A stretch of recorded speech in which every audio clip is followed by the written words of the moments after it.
जो होमगार्ड वाले विद्यार्थी जब डीबीपीएसटी देने गए थे तो उन्होंने जो गलती की है वो आप ना करें। इधर यूपीएसआई वाले भी डीबीपीएसटी देने गए थे, जो कॉमन मिस्टेक्स जो क्योंकि मैंने यूपीएसआई एंड यूपी होमगार्ड दोनों को ही कवर किया था तो दोनों की ही जानकारी मुझे है, तो इसलिए मैं आपको बता सकता हूँ मेरे भाई कि अगर आप डीबी देने जा रहे हैं तो इन चीज़ों का थोड़ा सा आप ध्यान रखिएगा। देखिए मैंने जो ऑब्जर्व किया वो मैं आपको बताता हूँ कि इस महीने यानी कि अगस्त में ही आपका पूरा डीबीपीएसटी आपका हो जाएगा और उसके बाद नेक्स्ट मंथ जो है आपका रनिंग कंडक्ट होगा। और देखिएगा रनिंग जो है बहुत ज़्यादा डिले नहीं होगा, यस ना। अभी देखिएगा 2 रनिंग आपको देखने को मिल सकते हैं यहाँ पर, एक तो होमगार्ड वाली रनिंग होनी है और इधर यूपी पुलिस कांस्टेबल की होनी है। अब सीधी बात है कि दोनों में से एक पहले होगी, ये तो कंफर्म है, दोनों को एक साथ तो नहीं कराया जा सकता, दोनों रनिंग अलग अलग होंगी, यस ना। तो सबसे ज़्यादा प्राथमिकता है तो दोनों में से आप देखेंगे कि यूपी पुलिस कांस्टेबल की प्राथमिकता ज़्यादा है। ऐसा मुझे लग रहा है कि यूपी पुलिस कांस्टेबल की जो रनिंग है वो शायद पहले होगी, यूपी होमगार्ड की रनिंग जो है वो बाद में होगा, ऐसा मुझे लग रहा है।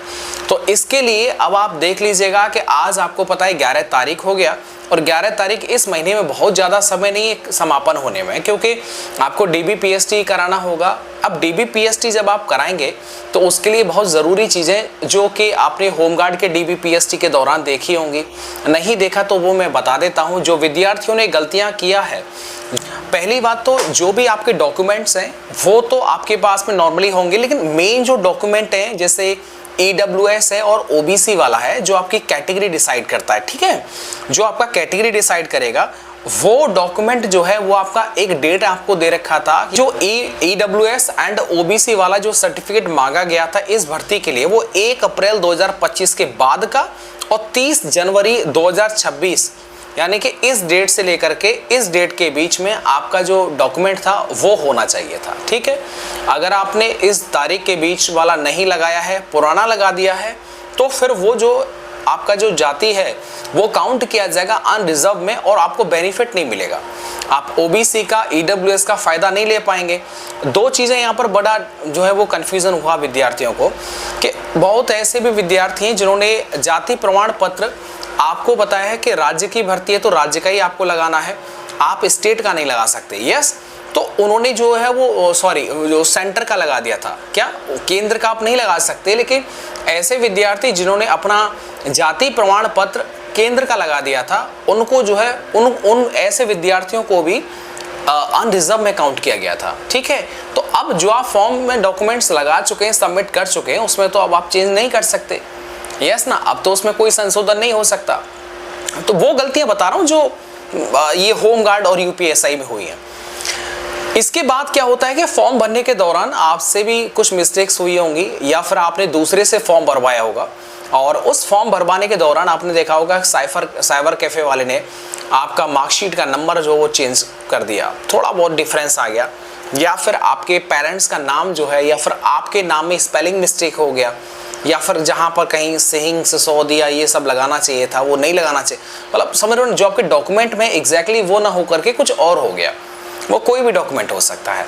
तो अब ऐसे के लिए आपको समाधान के तौर पर मैंने आपको बताया था और जो होमगार्ड में भी काम किया, यूपीएसआई में भी काम किया। देखिए अगर आप रियल पर्सन है, मिस्टेक हुई है, फॉर्म में गलती हुई है, चूक हुई है तो दिक्कत नहीं है, एफिडेविट में उन सारी चीज़ों को मेंशन कर दीजिएगा और जब आप डीबीपीएसटी देने जाएंगे तो आप उन सारी चीज़ों को जब वो पूछें तो आप बताइए। क्लियर है? आप दूसरे एक अपने साथ में एफिडेविट ज़रूर लेके जाइए ताकि आपको प्रोविजनल फिट में न डाला जाए, आपको दोबारा से न बुलाया जाए, तो इसलिए एफिडेविट ज़रूर रखिएगा अगर किसी भी फॉर्म भरने के दौरान अगर कोई भी मिस्टेक हुई है तो। क्लियर है भैया? ये बहुत ज़रूरी था जो विद्यार्थियों को देखने को मिला। इसके बाद देखिएगा आपको पता है कि होमगार्ड यूपीएसआई इनमें हाइट को लेकर के बहुत बारीकी से नापा गया है। अब देखने वाली बात होगी कि आपका लक कितना जो है वो है ना आपके फेवर में चल रहा है।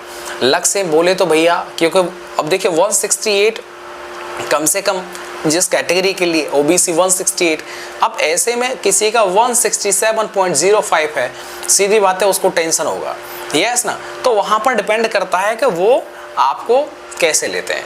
लेकिन सामान्यतः आपने देखा होगा कि हाइट के मैटर में ना कोई रिस्क नहीं लेता है, सही बता रहे हैं आपको। हाइट के मैटर में ज़्यादातर विद्यार्थी जो निकले थे होमगार्ड में वो हाइट में डिस्क्वालीफाई हुए थे, चेस्ट में मात्र 1 या 2% विद्यार्थी डिस्क्वालीफाई हुए होंगे चेस्ट में, यस ना। हाइट में, क्योंकि हाइट को आप रातों रात नहीं बढ़ा सकते है ना, रातों रात तो नहीं बढ़ा सकते, तो हाइट में जो डिस्क्वालीफाई होते हैं उनको थोड़ा सा दिक्कत वाली बात है। तो ये सारी चीजें हैं। अब पर मैं आपको अवगत करा देता हूं कि टेक्स्ट बुक की तरफ से आजाद सपनों की सेल चालू है, और ये जो सेल है वो आपको 14 अगस्त से लेकर के 15 अगस्त तक चलेगी। और इस सेल के अंदर याद रखना है कि जो आपका आगामी एग्जाम होगा यूपीएसआई का या फिर एयरफोर्स, नेवी, एनडीए, डिफेंस का, एसएससी का, कोई भी, तो उन सब के लिए ये जो टेस्ट सीरीज है वो बहुत इंपॉर्टेंट है। और ये टेस्ट सीरीज इस बार बड़ा अच्छा है इसमें कि आप एक टेस्ट सीरीज बाय करेंगे और आपको 2 साल के लिए जो है ना एकदम फ्री जो टेक्स्ट बुक का पास है वो आपको एक्सेस देखने को मिलेगा, ठीक है। तो ये आपको जो एक्सेस मिलेगा 2 साल का, वो आपको 14 अगस्त की रात 12 बजे से 1 बजे के बीच में अगर आप इस पास को बाय करते हैं इस सेल के माध्यम से, तो आपको 2 साल का जो है ना टेक्स्ट बुक जो है वो एक्सेस दे देगा। तो ये बड़ी अच्छी चीज है।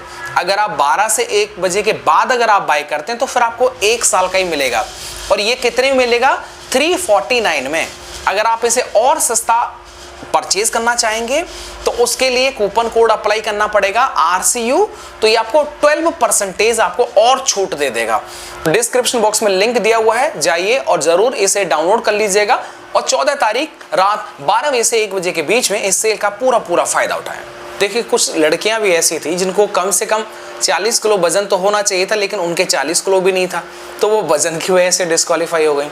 तो महिलाओं में यानी कि लड़कियों में कम से कम 40 किलो तो होना चाहिए, बाकी पुरुषों में तो नॉर्मली कोई दिक्कत नहीं, उनका तो 50, 55, 60, 70 नॉर्मली ये एवरेज जो है वो वेट होता ही है। इसके बाद में देखिए, जो भी आपके डॉक्यूमेंट हैं, जैसे आधार कार्ड है, आधार कार्ड देखिए आप गलती मत करना, ऐसा मत कर देना कि अब कोई संशोधन कराने लग जाओ, यस ना। अब संशोधन जब आप DBPST के टाइम पर आप जाएंगे तो अब उस टाइम पर संशोधन हुआ नहीं और आप चले गए, या हो गया जो आपके डॉक्यूमेंट से मैच नहीं कर रहा है, यस, तो फिर दिक्कत हो जाएगा। या होमगार्ड वाले मामले में 6 जो लड़के थे वो मेरी जेल में बंद होकर के आए हुए थे, ये जो है वो आधार वाले मामले में, ठीक है। इसके बाद में देखो, मूल निवास देख लीजिए। मूल निवास मैंने आपको बताया जो आपका निवास है स्टेट का चलता है, ठीक है, निवास स्टेट का ही है। बाकी सेंटर का जो होता है वो जाति प्रमाण पत्र इशू होता है, लेकिन आप याद रखना कि केंद्र का तो नहीं चलेगा, आपको स्टेट का ही लगाना है। अगर आपने केंद्र का लगा दिया होगा तो फिर आप पक्का जो है वो अनरिजर्व में काउंट हो जाएंगे। बाकी 10th है, 12th है, इनमें आप मार्कशीट ओरिजिनल आप देखेंगे दूसरे पन्ने पर जो होता है पीछे वाले पेज पर, उसमें सनद भी होती है। पहले अलग अलग हुआ करती थी लेकिन अब एक ही है। इसके बाद में EWS OBC का मैंने आपको बताया, फोटो आप 40-50 फोटो अपने करवा लीजिएगा, वो बहुत ज़्यादा है, वो काम आएंगे आगे आपको, ठीक है। इसके बाद में एप्लीकेशन फॉर्म, देखो भर्ती बोर्ड पता है ना आपको DBPST से पहले, क्योंकि उसमें एप्लीकेशन फॉर्म ले आना ज़रूरी होता है, तो लिंक जो है वो देता है, तो लिंक से आप अपना फॉर्म डाउनलोड कर सकते हैं। फॉर्म का फोटोकॉपी ज़रूर रखिएगा, आगे चल के भी बहुत काम आएगा भाई, ये समझ रहे हो ना। जब आप ज्वाइनिंग करेंगे तब भी आपसे जो है वो फॉर्म मांगा जाएगा, तो इसलिए वो आप ज़रूर रखना, काम आएगा वो। अब देखिएगा, आपको पता है कि बहुत जल्दी इसका जो रनिंग का भी शेड्यूल आपको देखने को मिलेगा, और DBPST के रिगार्डिंग जिन विद्यार्थी सभी का लगभग सबका ही जो वो एडमिट कार्ड आ चुका है, जबकि ये बोला गया था कि शायद 7 दिन पहले जो आपको एडमिट कार्ड दिया जाएगा, लेकिन ज़्यादातर विद्यार्थियों से जब बात किया तो पता चला कि भैया हमारा 20 को है, 25 को है और उनका एडमिट कार्ड डाउनलोड हो रहा है। तो ये कहना कि साहब 7 दिन पहले निकलेगा, ऐसी बात नहीं है, ठीक है। DBPST के एडमिट कार्ड में तो ऐसी कोई बात नहीं है। एक चीज़ देखा होगा आपने, होमगार्ड में प्रोविजनल फिट को लेकर के देखा होगा। प्रोविजनल फिट होता है कि आप अभी की स्टेज में आपको हम फिट कर रहे हैं, लेकिन डिपेंड करेगा आगे चल करके। जैसे प्रोविजनल फिट में कौन आया था, 95% प्रोविजनल फिट में वो रखे थे OBC का सर्टिफिकेट जो नहीं दिखा पाए थे, ठीक है। OBC का सर्टिफिकेट जो डेट मैंने आपको बताया था 1 अप्रैल 2025 से 30 जनवरी 2026 के बीच वाला जो कागज़ था वो नहीं दिखा पाए थे, पुराना उन्होंने दिखा दिया था, ठीक। तो उनको जो अनरिजर्व में काउंट कर दिया था, तो प्रारंभिक रूप से तो फेल नहीं है, लेकिन वो रनिंग के लिए उनको नहीं बुलाया जाएगा। अगर नंबर होंगे अनरिजर्व लाइक तब बुलाया जाएगा, नहीं होंगे तो नहीं बुलाया जाएगा, क्लियर है। इसके बाद में आप अपने डिपार्टमेंट से संबंधित भी जानकारी ले सकते हैं। अगर किसी को कोई फर्स्ट प्रेफरेंस किसी ने भरी हो, मैं जेल में नौकरी करता हूं, तो जेल से संबंधित अगर आप कोई जानकारी जो है वो नौकरी से संबंधित, ड्यूटी से संबंधित पूछेंगे तो ज़रूर मैं आपको बता सकता हूं। ठीक है, चलो अपना आप ध्यान रखिएगा।